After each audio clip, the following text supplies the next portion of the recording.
到了，我们就住这儿。走，我给你安排房间。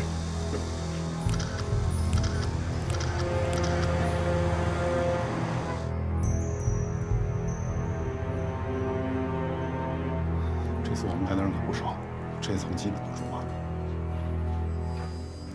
都住这儿？对呀。哎，优先住2人期。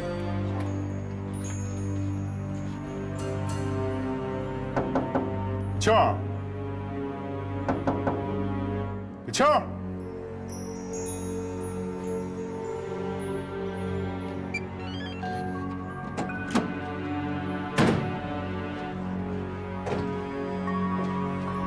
哎，在啊！我叫你怎么不搭理我呀？有事吗？庆儿，就是拿鸡蛋砸唐正那个。哦。 你可是大名鼎鼎啊，我特别佩服你。你好，我叫安东。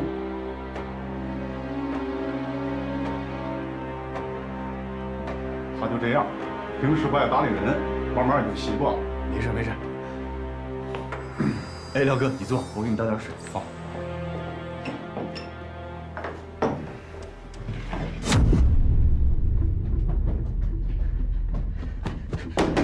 廖哥出事了！怎么了？有人要跳楼！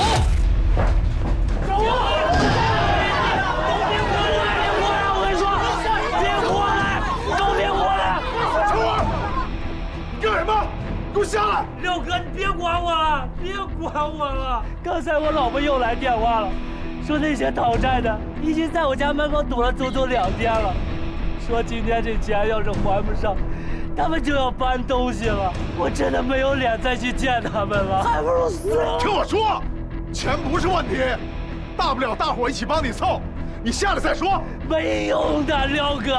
你们又能帮我还多少啊？为了这次购物节，我进了足足30万的货，钱都是我借的，还有12万的高利贷，店被封了，货全压在手上，这钱我肯定还不上了，还不如死了干脆。别动！别过来！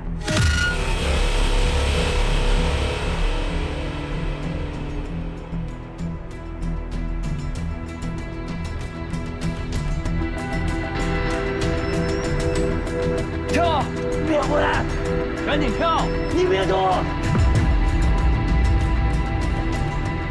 别上来了！别上来了！要跳就赶紧跳，别在这磨磨唧唧的。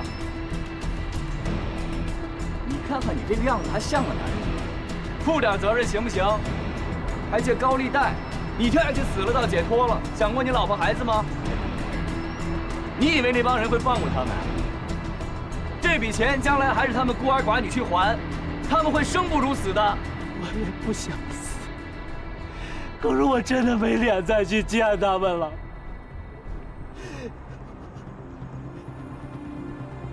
你别过来！看看大家，哪个人活得比你轻松啊？都去跳楼吗？跳楼解决问题吗？ 你别说了，别说了，你快过来，放开我！快过来，你快腿！放开我！哎呀！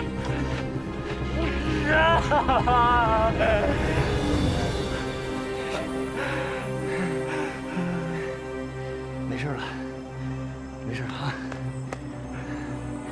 廖哥现在正在想办法和铃铛网谈判，铃铛网一定会解封你的店铺的，你的货一定会卖出去的。相信我。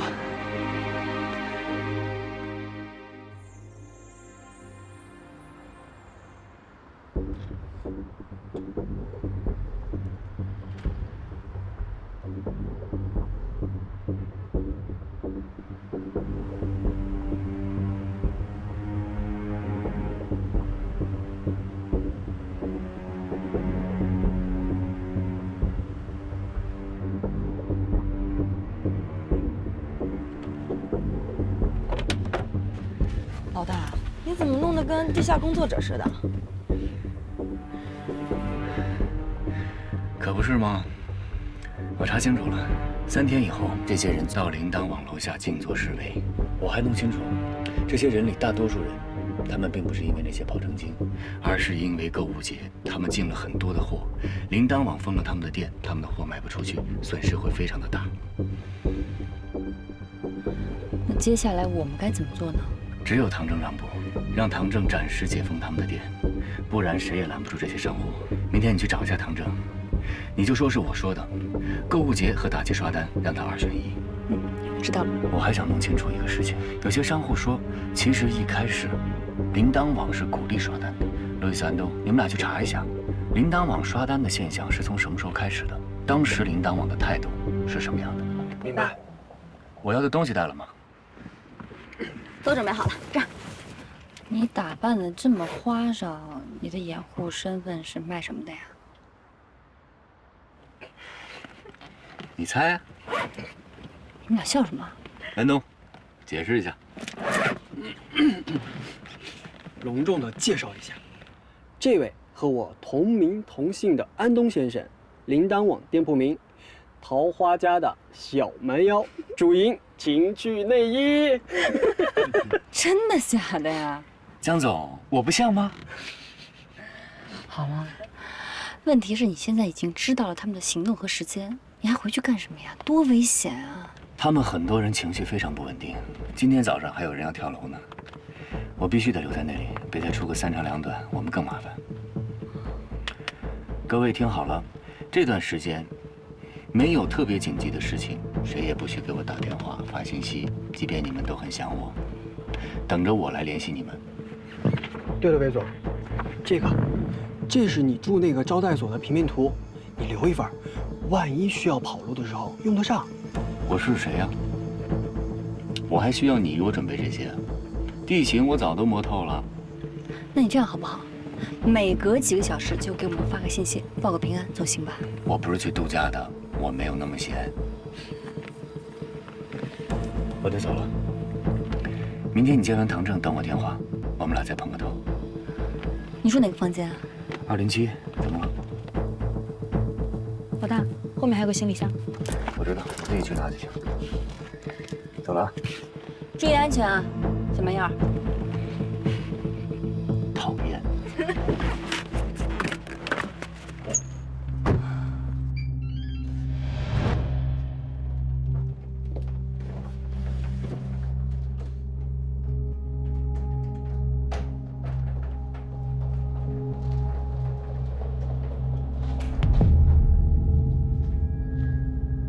还没睡呢？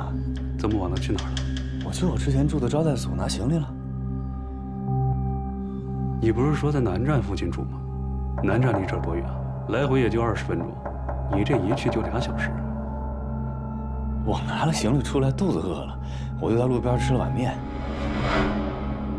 吃碗面要2小时。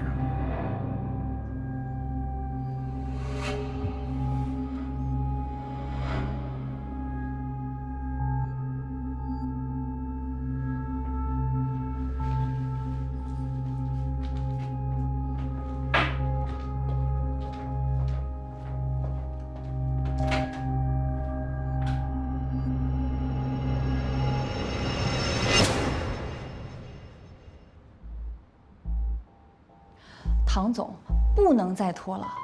您想啊，2天之后很可能有上千人在门口示威，所有的头版头条都是铃铛网恶意关店。没有人在意购物节有多成功，没有人在意你有多少销售额，这难道是你想看到的吗？控制媒体还有舆论，不是你们的事儿。您这么说可不对，媒体我们怎么控制啊？我们最多做到正确的引导。可现在，人人都是自媒体，拍张照片发一段视频在网上，谁能控制住啊？大家都是看图说话，没有人在意事实的真相。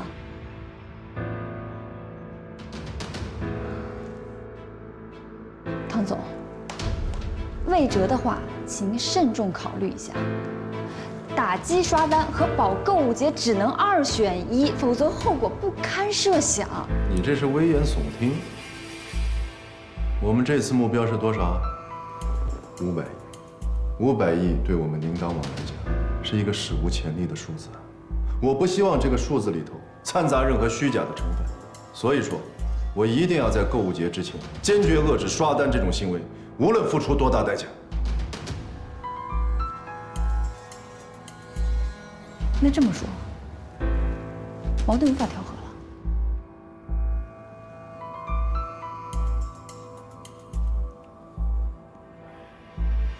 好吧，那这样，我退让一步。只要那些商家愿意并且不折不扣地执行我们领导网的规定，我可以破例让他们注册一家新店，他们不就可以赶上我们购物节的活动？注册新店意味着之前所有的客户资源全都没了，那他们付出的代价太大了，他们肯定好了，不不会同意。用再说了，这是我的底线。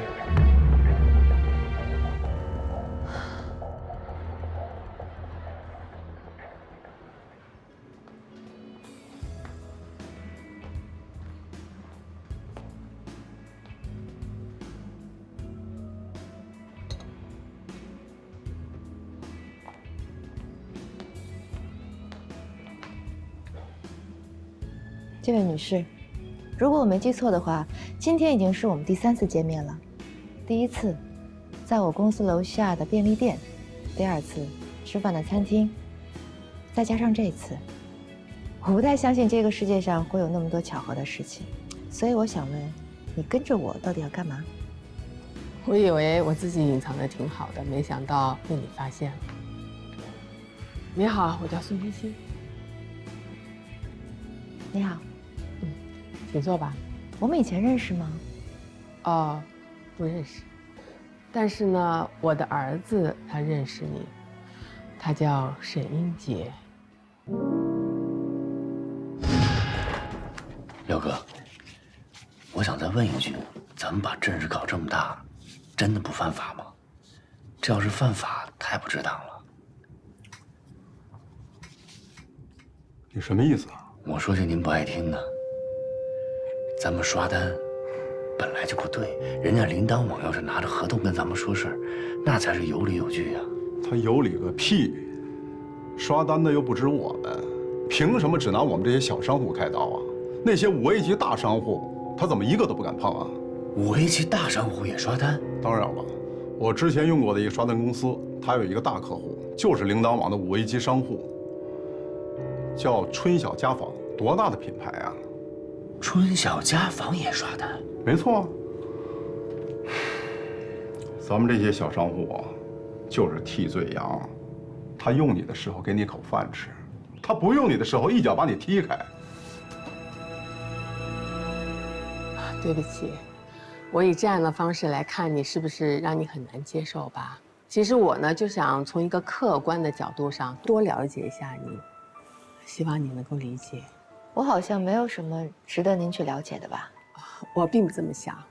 我呢也从传媒界的朋友那儿打听了一下你，他们都说你是一个有责任心、能干、通情达理的女孩子。我想我们家英杰的眼光应该不会有错的。您过奖了。那今天我来看你的事儿，英杰不知道。希望你也理解一下一个当妈妈的心情吧。不过你不要误会，我不是说要干涉你们俩，我们家是很开明的。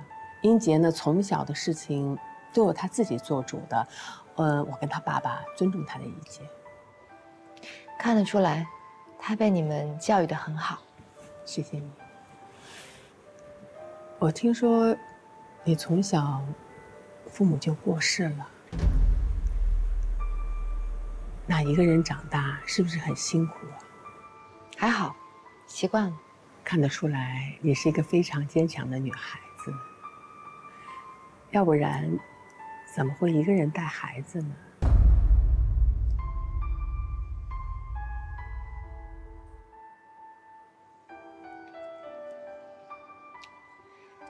您有什么想说的，不如直说。好，我呢就想问一下，你跟你孩子父亲的事情。不过你放心，无论以前发生过什么，只要我们家英杰能够接受你，我跟他爸爸是不会反对的，因为毕竟以后是你们俩过日子，是吧？那您为什么还要来找我呢？情感上我可以接受，但是理智上告诉我，必须要问清楚。你看，以后我们很可能会成为一家人，我觉得一家人之间应该坦诚相待，一家人之间不应该有秘密的。我呢是过来人，我就想告诉你，两个人之间如果有秘密的话，是很难过一辈子的。隐藏秘密的那个人会很辛苦，另一半也会很辛苦的。难道你就想带着这个秘密跟英杰过一辈子吗？或许您说的都对，但这些话现在对我来说还为时过早，因为我和沈英杰目前还不是男女朋友。你什么意思？你们俩不是在一起很长时间了吗？在一起的意思有很多种，我和他现在还不是可以见家长的那种，所以很抱歉，您的问题我不想回答，我也没有义务回答。我还有事，我先走了，再见。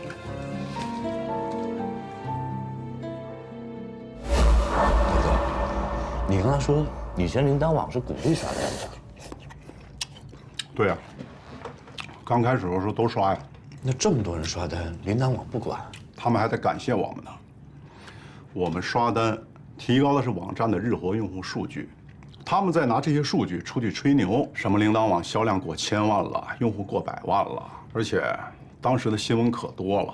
可是我们心里清楚，它根本就没那么多销量，那都是我们刷单刷出来的。而且我还告诉你，他们不但不管，还暗地里鼓励我们刷单。怎么鼓励啊？我记得当时他们出台了一个销量奖励政策，只要你月销量达到5000单以上的，就奖励你1万。你销量越多，奖励的越多。而且他们只看交易记录，根本就不看你实际交易。我们家有个账本，记得都是那些年我在铃铛网拿到的奖励，这前前后后大概也有6、7万吧。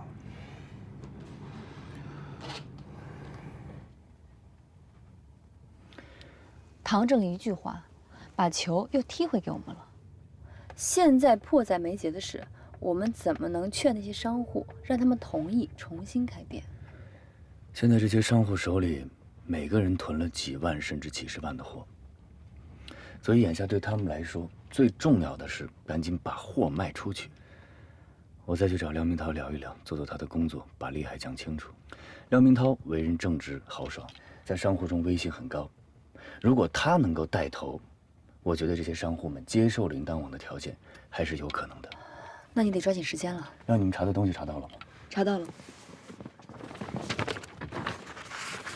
这份是铃铛网最开始和商户签订的合同范本，里面有几条内容和刷单有关，我已经帮你勾选出来了。我查了有关铃铛网商户刷单的所有新闻和帖子。早在8年前，也就是说铃铛网刚刚创立不久的时候，就有人发过帖子质疑过商户刷单的问题。当时铃铛网还出来辟谣，后来就不了了之了。相关的帖子都在这儿。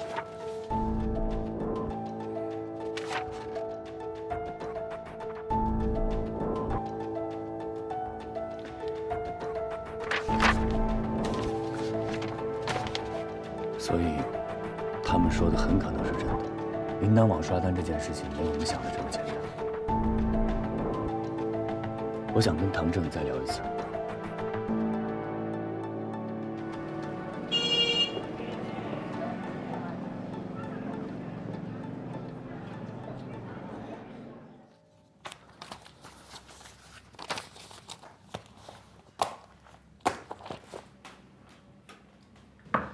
亲爱的，你晚上有空吗？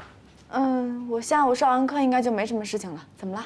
我们晚上一起吃饭吧，就去你经常说那个米其林2星餐厅，好不好？今天是什么特别的日子吗？不是啊，我就想起你经常说我想去那里吃一顿烛光晚餐。我随便说说的，那里那么贵，而且又不好定位子。要不我们晚上去吃小龙虾吧？你不是特别喜欢吃吗？不用，你不用牵着我，你开心最重要。那要不改天再说吧，我上课要迟到了，先走了啊。拜拜，亲爱的。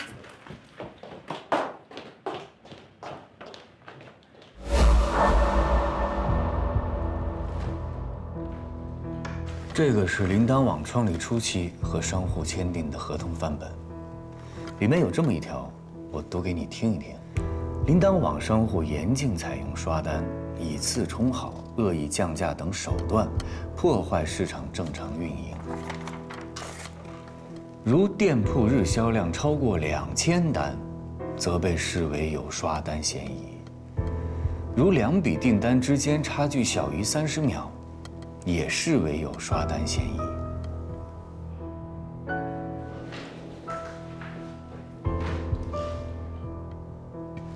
以小商户的销量，每天能达到2000单，那绝对是天文数字啊！这个条款有问题吗？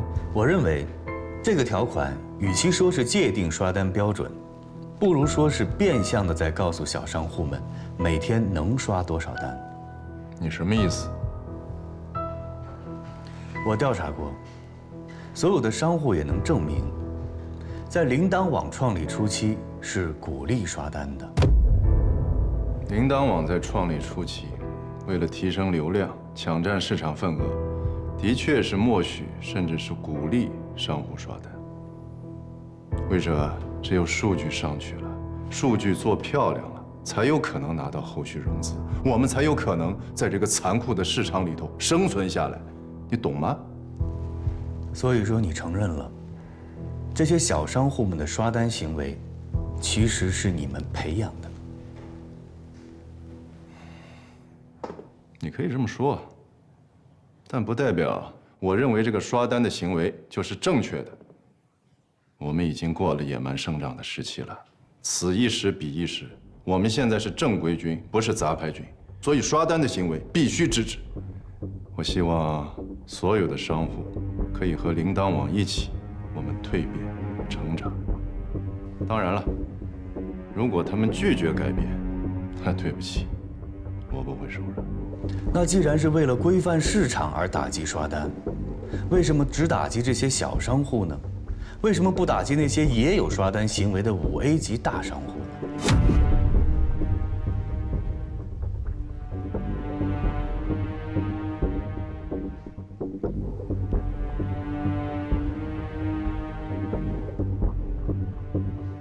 是不是因为这些5A 级大商户才是你500亿目标的主要实现者，而这些小商户的业绩有限，对于现在的你来说无足轻重？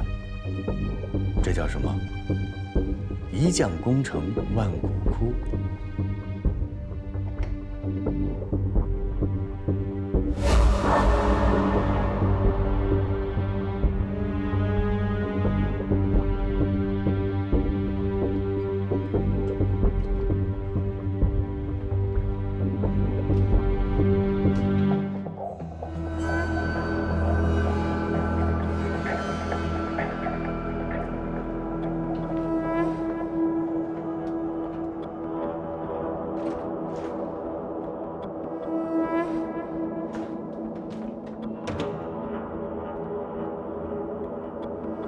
大哥，我问你个事儿，说，你看见安东了吗？他不是在房间里吗？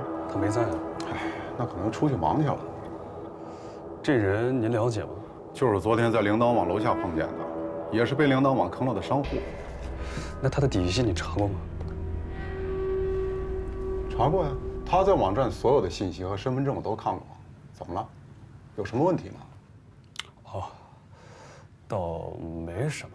你呀，别老疑神疑鬼的啊！人家昨天一来就救了小吴一命，天下商户是一家。我这是突然见来个生人，不习惯，你忙吧。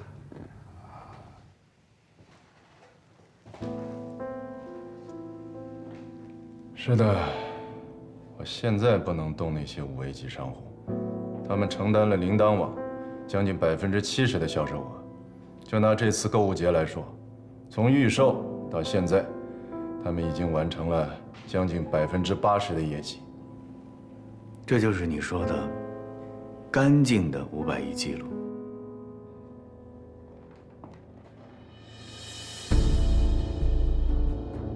做生意嘛，哪有那么干净？这只是我的一个梦想。为这，这些5A 级商户虽然是有刷单的行为，但是现在已经改进很多了。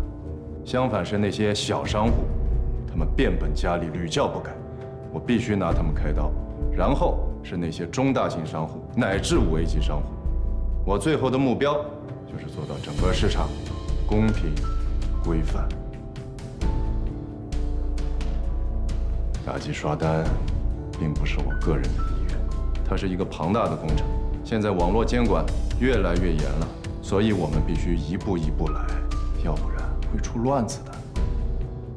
唐总，做公关和当律师有一点是一样的，那就是最害怕当事人隐瞒真相。你不相信我？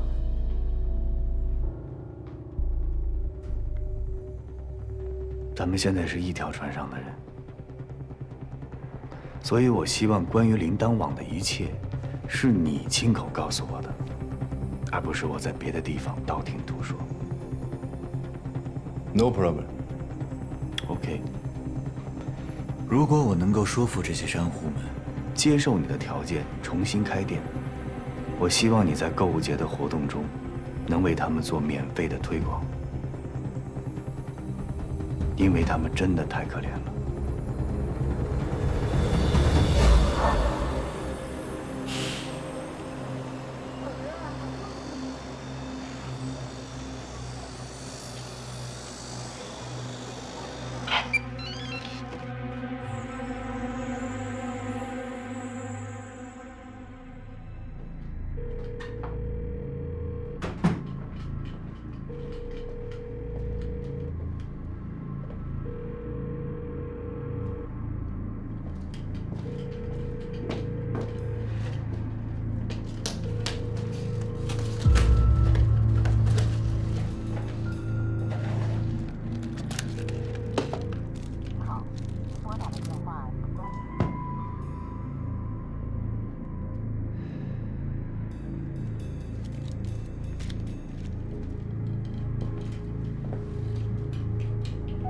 怎么了，哥们儿？给家里人打电话呢？还是跟女朋友吵架了？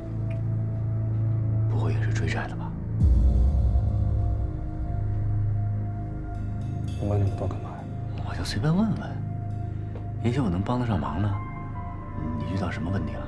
这儿的每个人都一脑门打官司，烦得要死，就你看起来跟没事人一样。你的店真被封了？当然呀，不然我来这儿干嘛？我怎么觉得你一点都不着急啊？着急有用吗？而且廖哥不是把咱们都组织起来了吗？我相信只要我们团结，就一定能找到解决的办法。我这个人就是比较乐观。你下午干嘛去了？啊？我问你下午干嘛去了？我没干嘛，条幅不是不够了吗？我出去想找个地方加印。你知道，就咱们要印的这些内容啊，人家都不接咱们的活。哦，对了，我得赶紧跟廖哥说一声。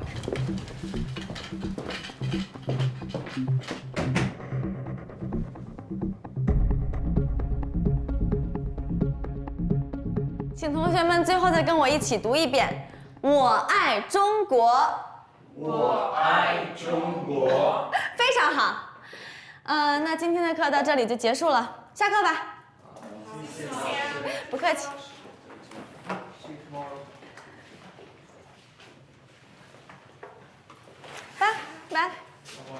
Bye. Bye. See you next time.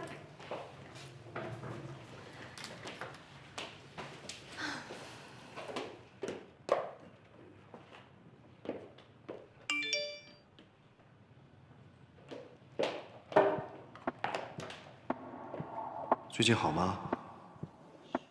好久没见你直播了。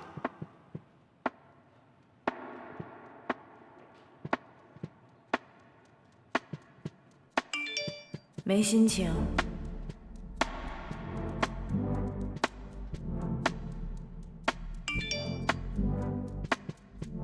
是感情问题吗？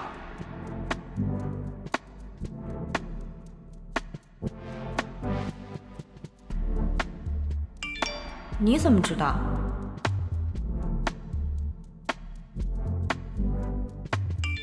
要不要一起吃个饭？我当面给你答疑解惑。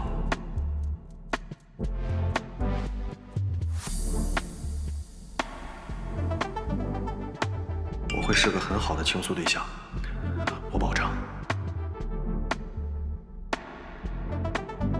好，时间地点我定。 OK。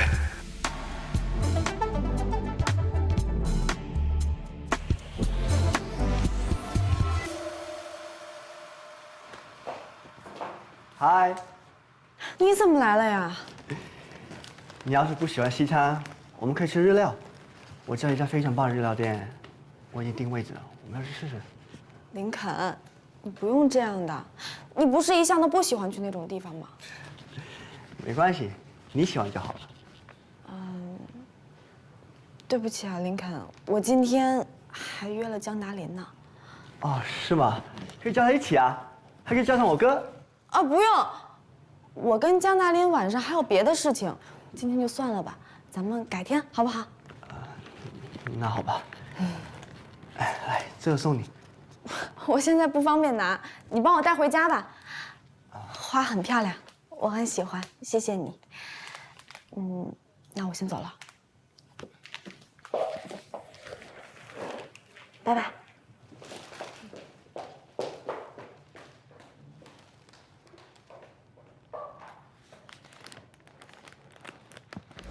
哎，叶大哥好。来了啊。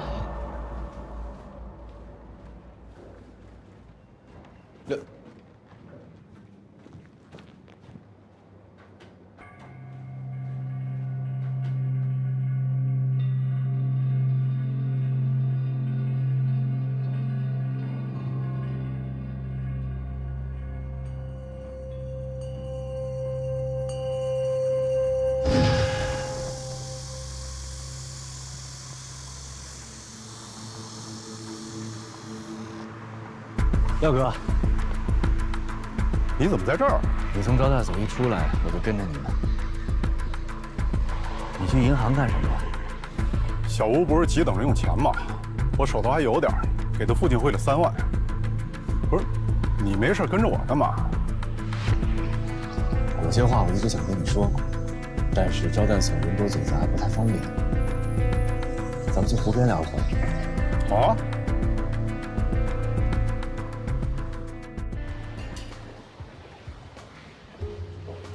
欢迎光临。你好，马小姐订的位。稍等，您这边请。这是您的位置。谢谢。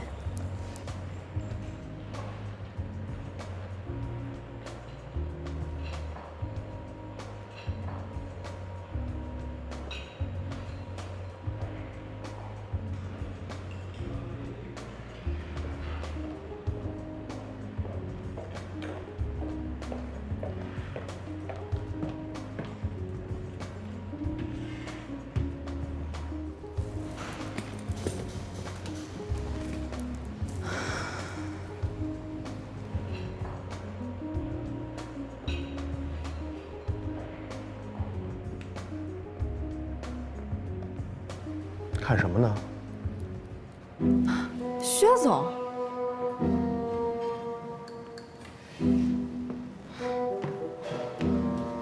你怎么在这里啊？约了朋友吃饭。认识？不认识。不认识，看得这么认真。我只是觉得很有意思。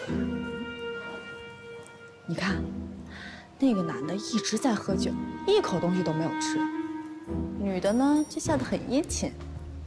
而且你看看他的包，绝对是 A 货，这明显就是女的要傍这个男的。但这个男的似乎不太买账，一直在玩手机。我估计啊，接下来可能就要找借口走了。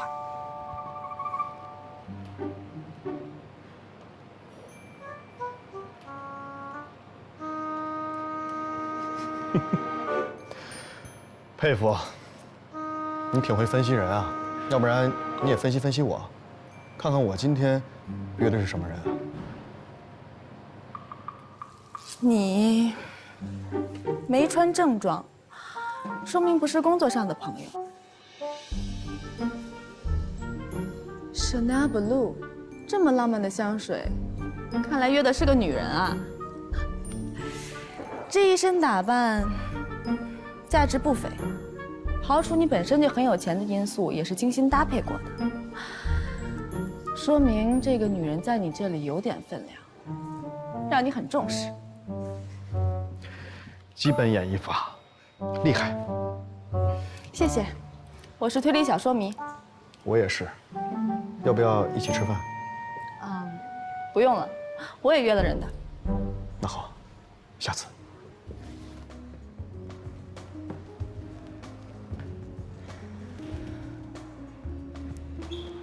我想我朋友要是听到你刚才那些话，一定会很高兴的。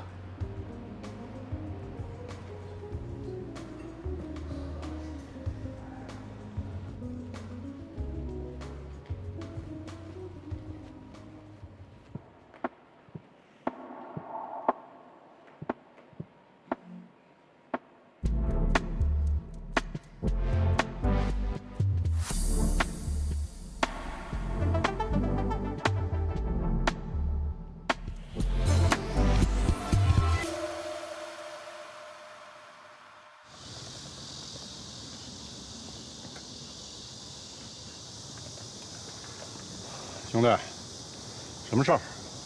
说吧。彪哥，咱们是不是一定要去静坐示威啊？当然。怎么了？我想来想去，还是觉得不妥。犯不犯法，咱们先搁在一边不说。就算我们去静坐示威，那也不是1天2天能解决的事情，两边总得僵持一段时间吧。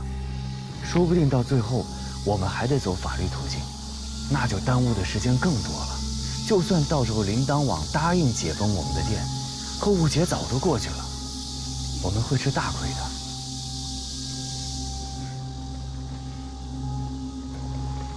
我知道，这不是在加紧准备吗？咱们争取提前行动。哥，你没听明白我的意思。咱们都是生意人，咱们都知道，时间就是金钱，早一天卖货，我们就早一天赚钱。现在铃铛网封了我们的店，那我们能不能考虑重新开店呢？廖哥，我觉得咱们应该去跟铃铛网认真的再谈一次，不赔偿可以，不解封也行，我们请求铃铛网答应我们，让我们开新的店。啊？你让我去求铃铛网重新开店，这是投降，绝对不可能。我在铃铛网开了8年店，那都是我的心血。现在已经不是钱的问题，你做人除了钱，总得讲点人情味儿吧，你总得讲点良心吧。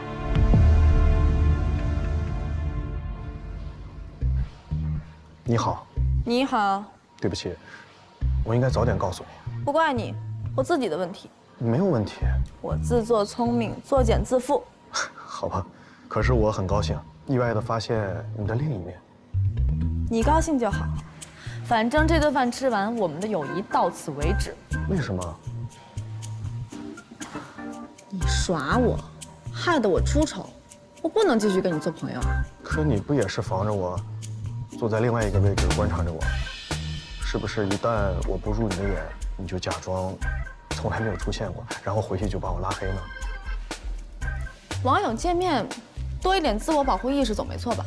我赞成，那我们就算扯平了。扯不平。从第一次见面你就知道我是谁，而我却现在才知道你就是希区萨特。怎么算都是我吃亏。那这样好不好？你呢，就把我当成是跟你初次见面的粉丝，我呢把你当成我仰梦已久的主播。我们不考虑什么友谊不友谊的，就开开心心的吃顿饭，好吗？悔恨在心，会消化不了哦。你能接受我的道歉吗？你再诚恳一点。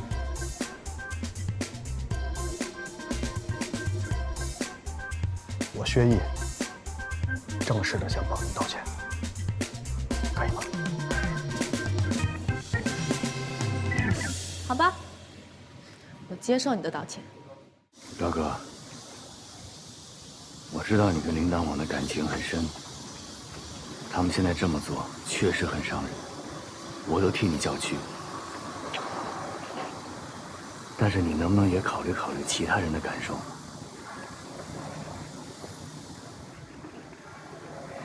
胡天儿手上可是压了50多万的货呀，如果这次没赶上购物节，货卖不出去，他可怎么办呢？还有王磊，别看他平时大大咧咧的，昨天我就听见他媳妇给他打电话，说他父亲病重，让他赶紧回去照顾。还有小吴，你说你今天帮他了一次，借了他3万块钱，如果明天债主继续问他要债呢，他怎么办呢？你有多少钱能帮他把这窟窿填满呢？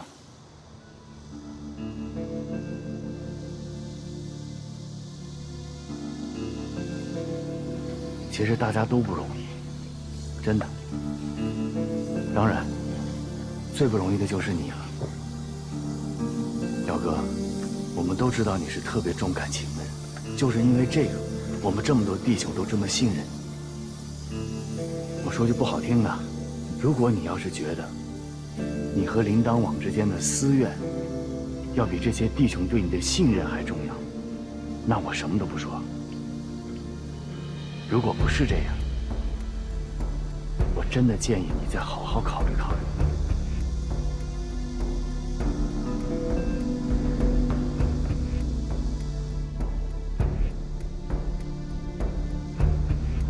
我廖明涛还没有那么自私，可是重新开店，以前积累的老客户就都没有了，一切从头再来，损失太大了。损失肯定是有的，但总比什么都没了强吧？只要我们能赶上购物节，卖更多的货出去，就能减少我们的损失啊！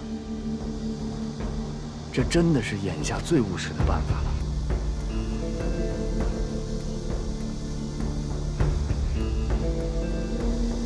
那你有具体方案吗？我有。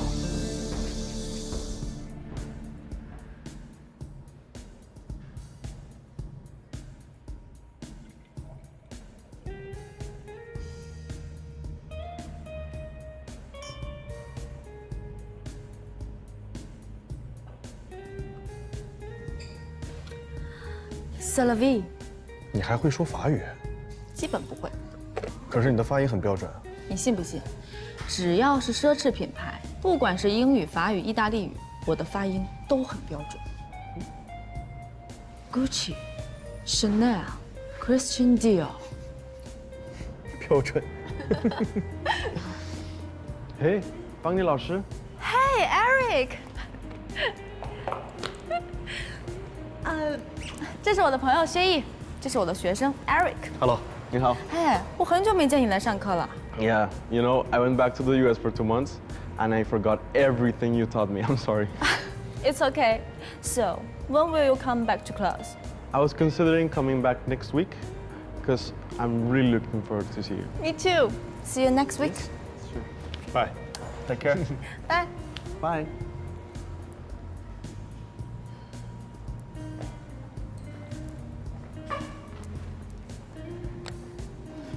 你留过学？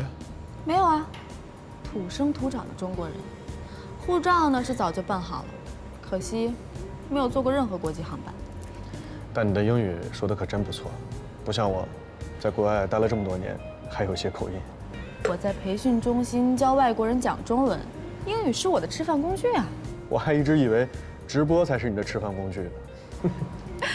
所谓鸡蛋不要放在一个篮子里，除了英语和直播，像什么美妆、游泳、瑜伽，反正能学的我都会学一点。学这么多干什么呀？我是觉得，这个世界上有太多事情不受控制，但只有2件事情是我能完全控制的，其中一个就是学习。所以只要有学习的机会，我就想尽量学得好一点。那另一件呢？减肥啊！减肥。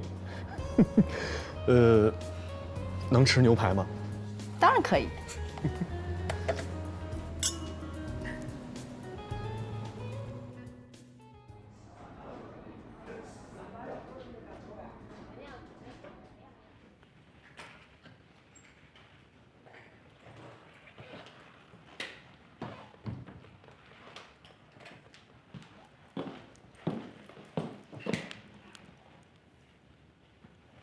你怎么还没睡觉啊？这么晚了，你还没回来，我不放心。啊，我今天晚上跟江大林喝了几杯，没事的，你早点休息吧。那你也早点休息吧。晚安。晚安。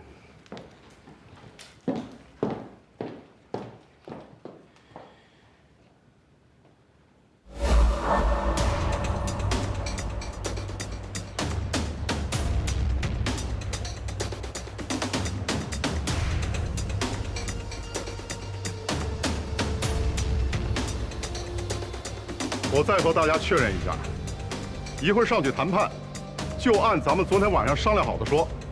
是。安东，你看还有什么要补充的吗？没了。哎，那这样吧，你跟我们一块儿上去，你聪明，有事儿呢我们可以商量商量。没问题。那大家就在原地等我们。等我们的好消息。好的，好吧，走。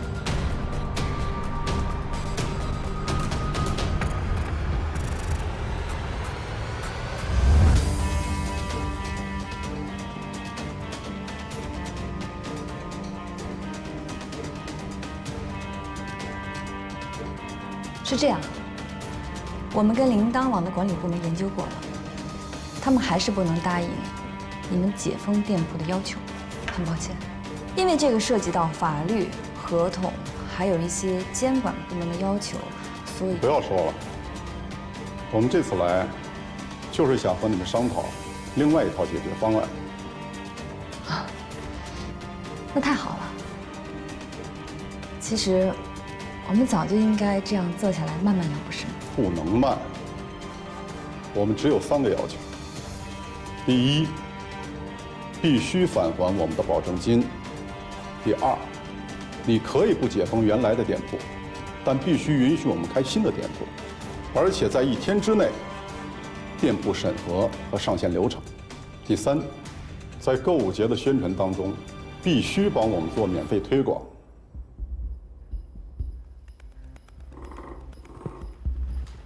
你看都说全了吗？说全了，都说全了。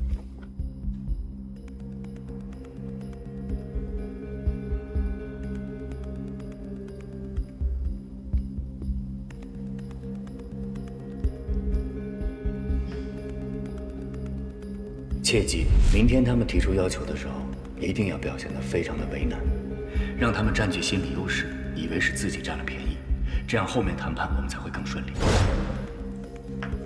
其实，你们刚提的这个要求，跟之前解封店铺的要求难度系数是一样的。铃铛网应该不会答应。不答应？凭什么不答应？原来的店我们开了8年。这8年我不跟你算账，我们开新店怎么了？怎么了？哎，廖哥，坐，咱们先不冲动，我来跟他说。美女，你看我们说来说去啊，就是想减低我们的损失，赶紧把新店开起来，参加购物节卖货。我们各让一步吧，我们大不了签一个合同，保证以后不再刷单。你看这样行不行？你也别生气，毕竟这个方案是你们刚刚提出来的，允许我们消化一下。这样，我们去跟铃铛网的管理部门紧急沟通一下，请稍等。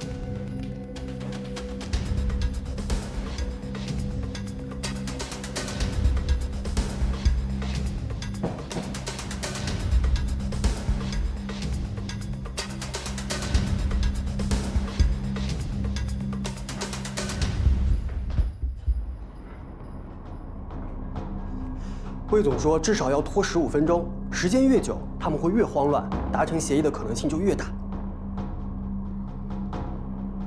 合同在哪儿？一大早法务说还要再检查一遍，然后就给我们送过来。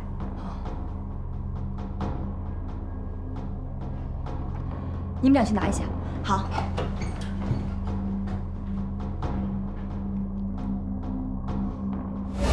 耀哥，要是他们还是不答应咱们的要求怎么办？能怎么办？不行就按咱们之前说的，大不了闹个鱼死网破。耀哥，没必要。我觉得咱们提这3点要求不过分，这不还没出结果呢吗？咱们再等等。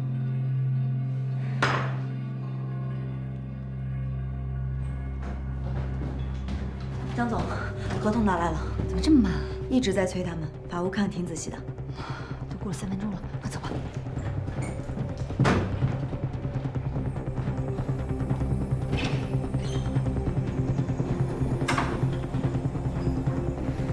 不好意思，各位久等了。经过紧急沟通，虽然很难，但是铃铛网同意了个别的要求，并且答应给大家开新的店铺。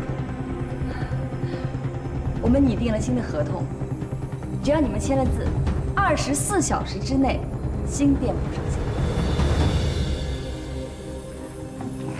这还差不多。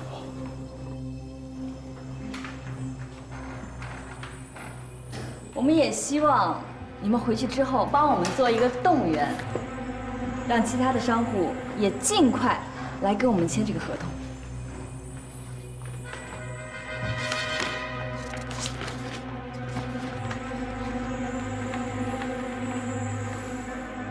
哎，等，别签，先别签，别签。怎么了？耍我们是吧？啊？咱们事先不都讲好了吗？保证金怎么涨了5倍？啊？为什么？为什么？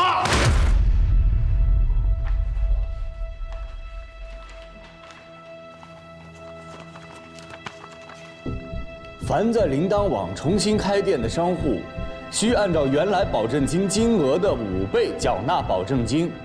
怎么回事啊？抢啊！我们能交得起5倍保证金，还开什么店啊？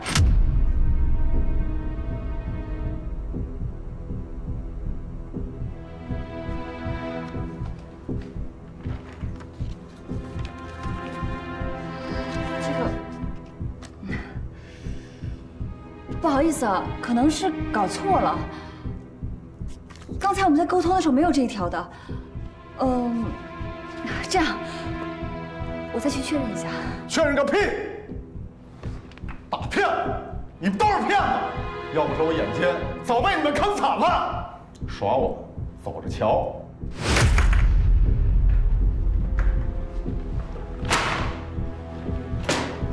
都给我等着，看看到时候谁后悔。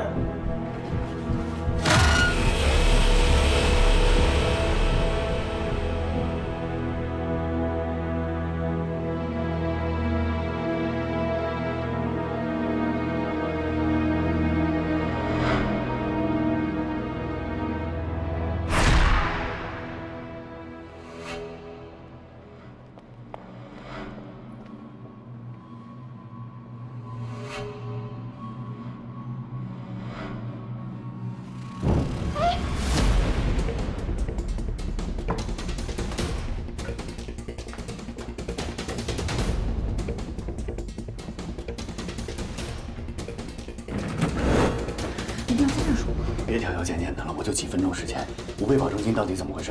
我真的不知道。合同之前我看过没问题的，5倍保证金的事情一定是今天临时加上去的，绝对不是临时决定的。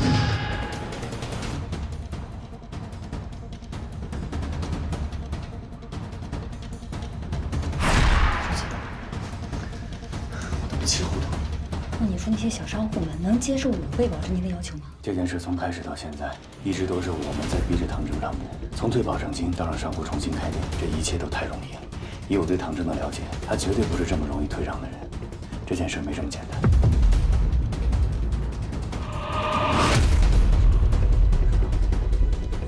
铃铛网打击刷单的这个行动，目的并不单纯，唐征一定还有事情瞒着我。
我得走了，你等我电话。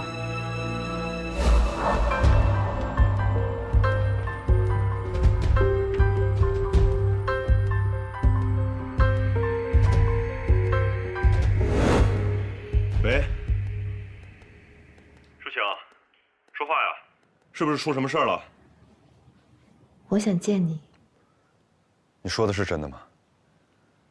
我等这个电话已经等了很久了。是的，有一些话我想和你说。我要马上见你。你把地址发给我。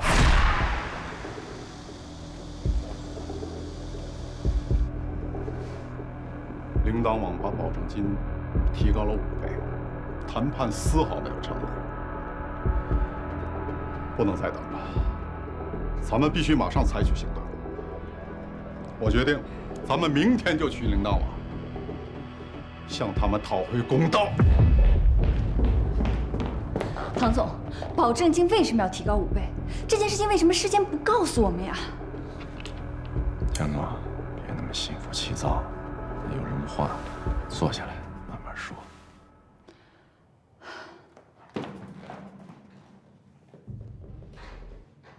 保证金提高5倍，是昨天晚上我们董事会连夜开会的结果，没来得及通知你，对不起。那么，为什么会有这个决定呢？我现在告诉你，首先，犯了错就必须要接受惩罚，我必须给那些违规刷单的用户一个教训，让他们以后不敢再犯。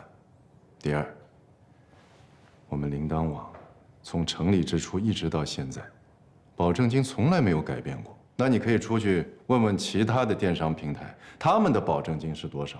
我现在即便是加了5倍，也最多是跟他们持平。啊，对了，还不如其他一些大的电商平台呢。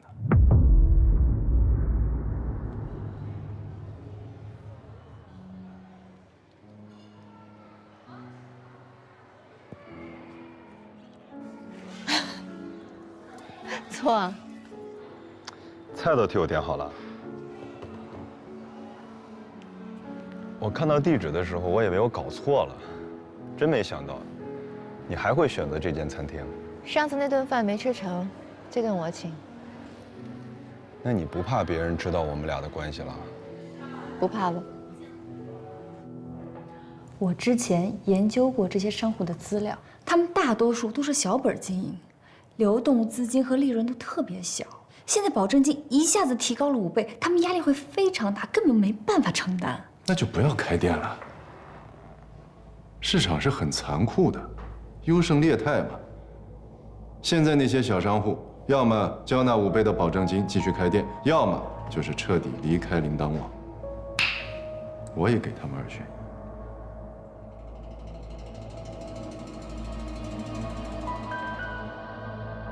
唐总，那你能不能告诉我，购物节之后，您是不是不打算解封这些商户啊？我现在只能告诉你，对那些违规刷单的商户，我只有3个字：零容忍。要是他们觉着我是一时心血来潮才打击的刷单，那就不如趁早滚蛋。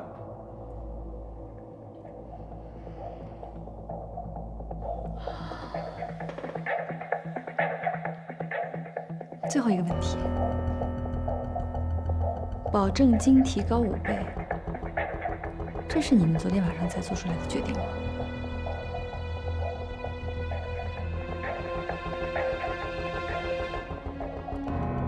江总啊，你的问题太多了。你现在不是应该来质疑我，你应该把所有的精力放在怎么替铃铛网解决即将到来的危机，可以吗？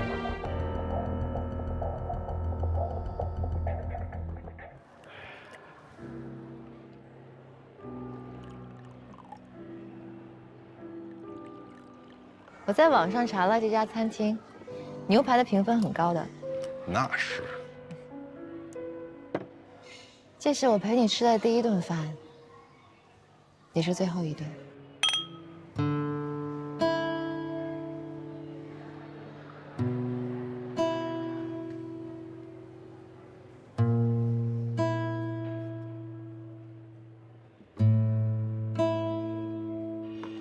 你什么意思啊？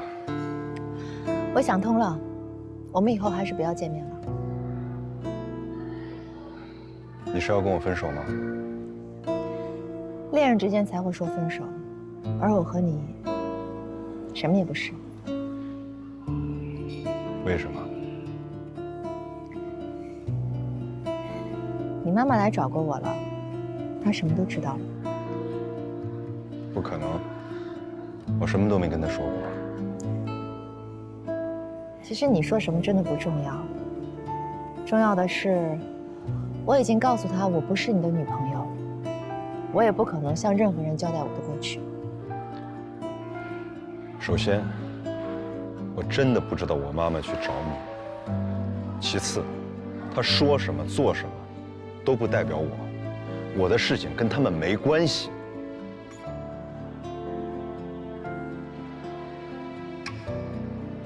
我之所以跟你说这些，不是因为你妈妈，也不是因为其他任何什么人，是因为我觉得我和你之间的距离相差的太大。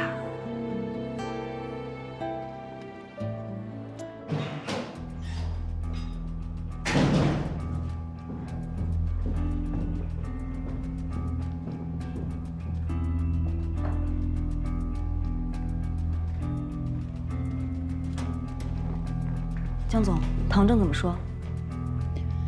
魏哲猜的没错，5倍保证金的事情肯定不是临时想出来的。虽然唐正嘴上没说，但是我看得出来，他从一开始就没打算解封那些商户。不解封就要重新开店，重新开店就必须交保证金。一个商户翻5倍，那就算只有一半的商户留下来，那也是上千家，这得多少钱啊？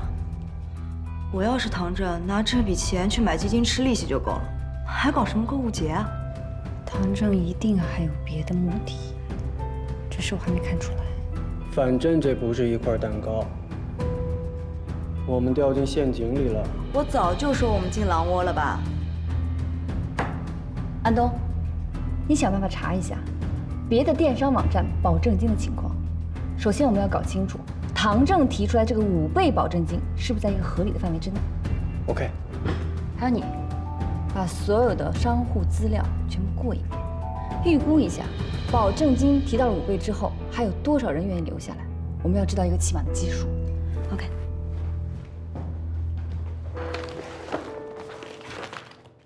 其实我觉得你妈妈说的一句话特别有道理，我不可能带着乐乐绅士的秘密跟你过一辈子，我也不可能将这个秘密告诉你，所以，我选择不再见面了。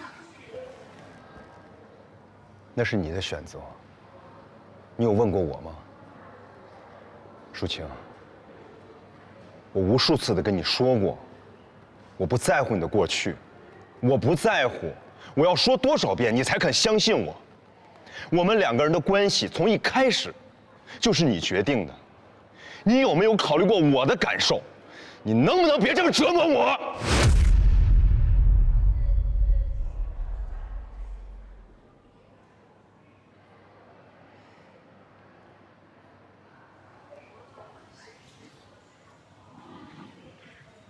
你说的对，这段关系从一开始就是由我决定的，所以也应该由我决定结束。你没有反对的权利。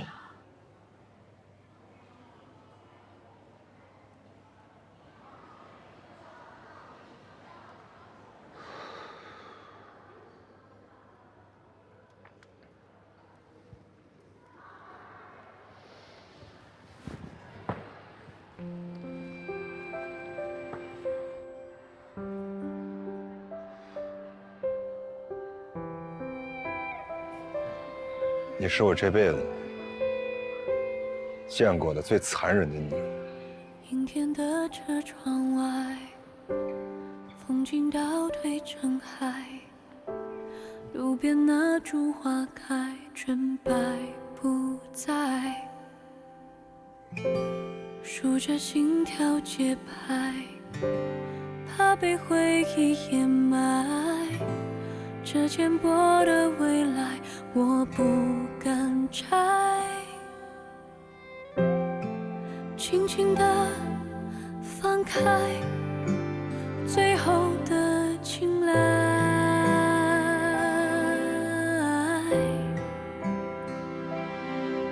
曾经笑的姿态回不来，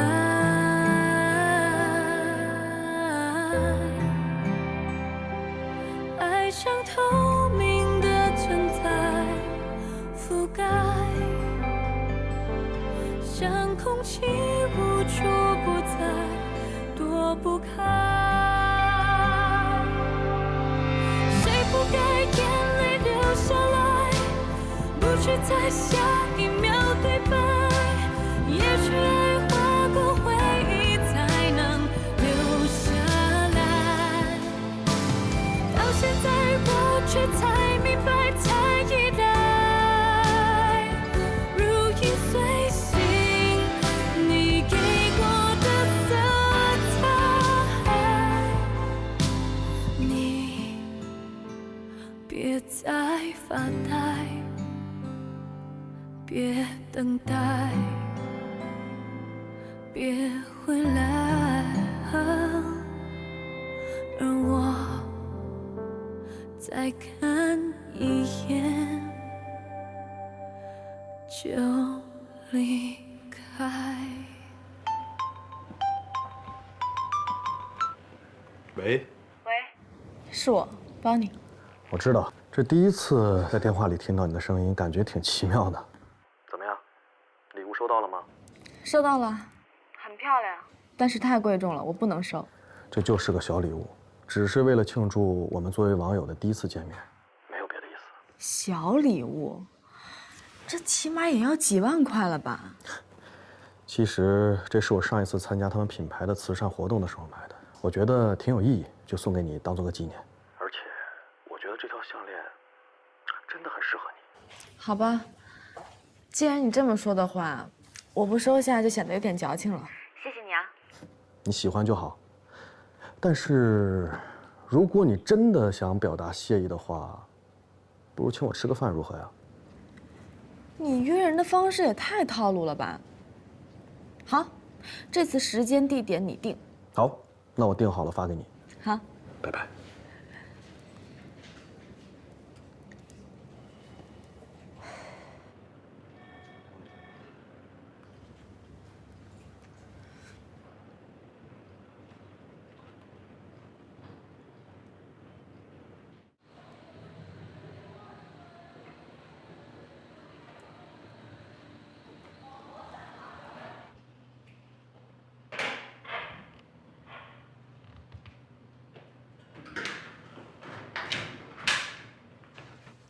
来了，你去找抒情了？这么快就向你告状了？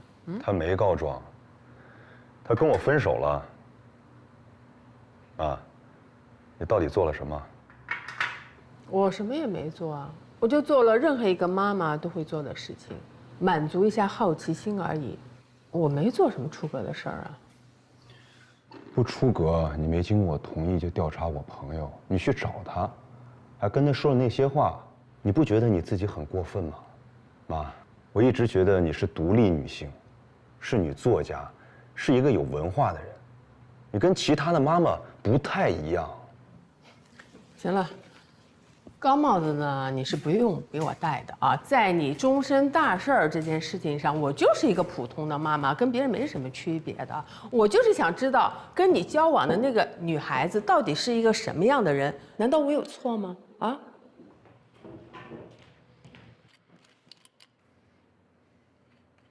你了解抒情吗？那你了解她吗？啊，你了解她的过去吗？她的过去我不在乎。那好，我也可以不在乎啊，我可以不在乎她是个孤儿，不在乎她是一个单亲妈妈。你也知道的，我跟你爸爸是一个很开明的人。但是有一点我跟你说，如果他有一天成为我们家议员的话，那就不一样了。我就有知情权呢，我就得知道他为什么会成为单亲妈妈，是因为一夜情呢，还是因为遇人不淑被人抛弃了呢？难道我没有权利知道这些吗？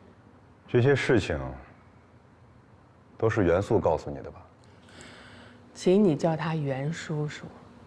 你现在可以了啊！为了一个不知根知底的女孩子，连起码的礼貌都没有了。是啊，你袁叔叔是跟我说那个女孩子配不上你。当初我听完以后，我觉得他是有偏见的。但是我现在看到你这些表现，我觉得他说的很有道理。我自己的事情，我会处理好。妈，我最后跟你说一句，我的事儿，你们都别插手。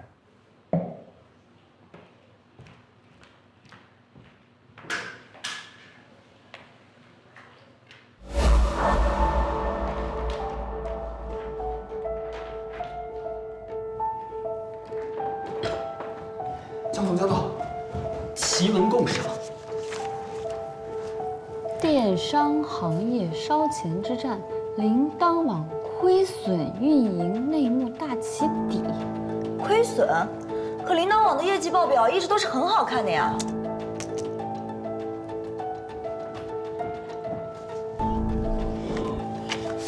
这个上面说，从2年前开始，铃铛网的电商就是亏损运行的。唐正是拿了其他业务部门的盈利来掩盖电商的亏损，这才让整个铃铛集团的财务报表看起来没有什么问题。你看，这上面还说，导致铃铛网亏损最主要的原因就是大量中小商户的刷单行为。一方面，铃铛网运营多年的销量奖励政策还在，直接导致了他们每年要拿出一大笔钱奖励给这些商户。另一方面，因为这些销量其实就是刷出来的，而铃铛网却是按照商户实际的销量来收取提成，因此他们从这些中小商户身上收取的提成金额远远小于他们给出的奖励金额，从而导致了严重的入不敷出。这有什么奇怪的？这是电商平台在跑马圈地时的通常做法，赔本也得干。要是我，早就把奖励政策给停了。停不了。你接着看，铃铛网的日活用户60%都是这些小商户。我猜唐正之所以不敢停止补贴，就是怕得罪这些小商户。那他现在封了人家的店，就不怕得罪了？此一时彼一时。这篇文章是什么时候发的？2年前，而且这篇文章的关键词都被屏蔽了，所以刚开始我并没有搜到。就是刚才突然想到这一点，换了一批关键词，这才搜到的。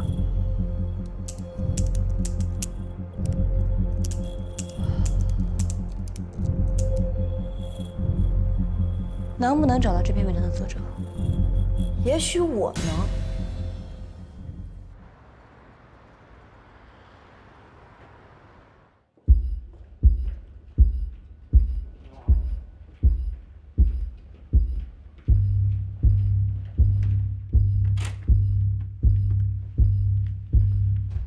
到底跟我妈说了什么？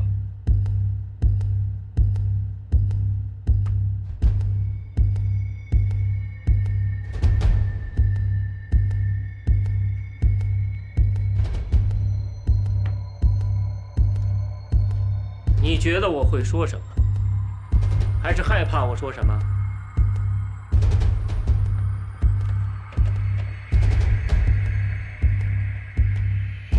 你别跟我这打。虽然是我老板，但你无权过问我的私生活。可是你的私生活影响了公司的利益，我就不得不过问了。你看看你，自从跟舒晴好了之后，你都干了什么？小丽是丢了，智慧星的新闻发布会你改时间了，让你去澳大利亚出差你也不去。再这么下去，你还不知道干出什么出格的事情。你看看你，还有没有一点客户总监的样子？说的这些跟舒晴都没关系，你为什么在我妈面前污蔑她？我污蔑她？我敢担保，我在你母亲面前说的每一句话都是实话。